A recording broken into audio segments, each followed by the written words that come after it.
second thing I want to talk about today, Simon, is about this idea of technical debt. Can you tell me what technical debt is? Well, technical debt is basically what accrues when organizations fail to regularly update or maintain their IT systems.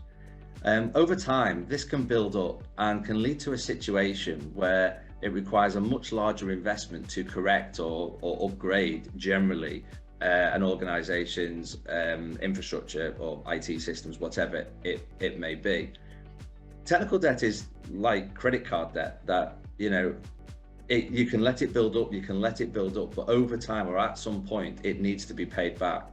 By investing regularly and maintaining your IT systems and applications, you can reduce the impact of having a much larger problem further down the track.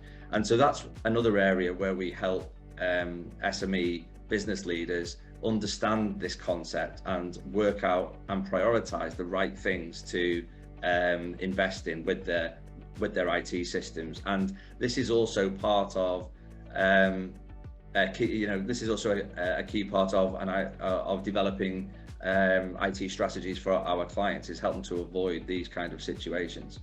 Yeah, so I guess technical debt in some way is, things like legacy systems, like that's a good example, right? Systems that no longer support the outcomes the business really require, but money's being spent on them, and therefore mistakes are being made, or perhaps processes are not quite as clean. I mean, all of this costs extra money and extra time at the end of the day. Is that a good example of technical debt? Absolutely perfect, John. I mean, leaving systems or keeping systems in play that end up becoming legacy or out of support at that point becomes a problem. Because if your systems are no longer supported, or there's a brain drain of people who are willing to support them because they've moved on to later technologies and so forth, means that you're in a position of risk. And to actually mitigate that risk, you need at some point to move to new systems and solutions, which requires a much bigger effort to migrate data, to understand what your new business processes can be, because quite often business processes and applications are heavily entwined. If you've got old systems, you're more than likely running on inefficient business processes.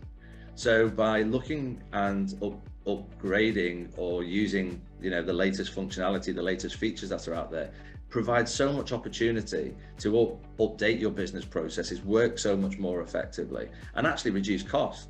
So quite often we can help organizations be so much more cost effective, but at that same time it does take a certain level of investment to achieve that. Part of the role that we play in helping and advising organizations is working out how to spend that money effectively. Yeah, it's so interesting, isn't it? Because I mean, the natural association with buying new technology is it all costs money, right? And of course, everything costs money. But if you were to actually tally, for instance, the time it takes to correct mistakes, or the time or the extra time input it takes to work with a legacy system that's slower, and you were to tally the man hours that went into that, you'd probably find that it's far more expensive than just getting the right thing in place. Would you agree with that?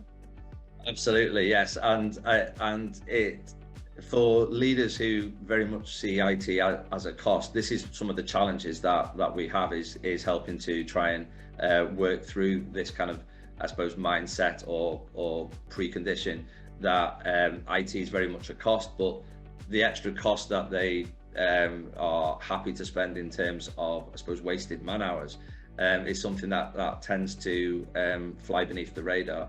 So by pulling out this data, it enables us to work with leadership teams to really understand how you can really get a big bang for your buck in terms of implementing the right type of systems.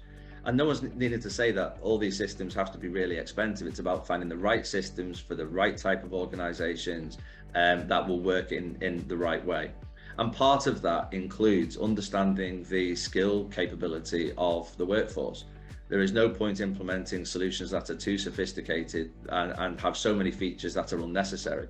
What we do is we take our time to work with the business to understand key requirements from both the leadership all the way down to people who are actually going to be using these machines in anger every day, and finding the right applications that meet those requirements.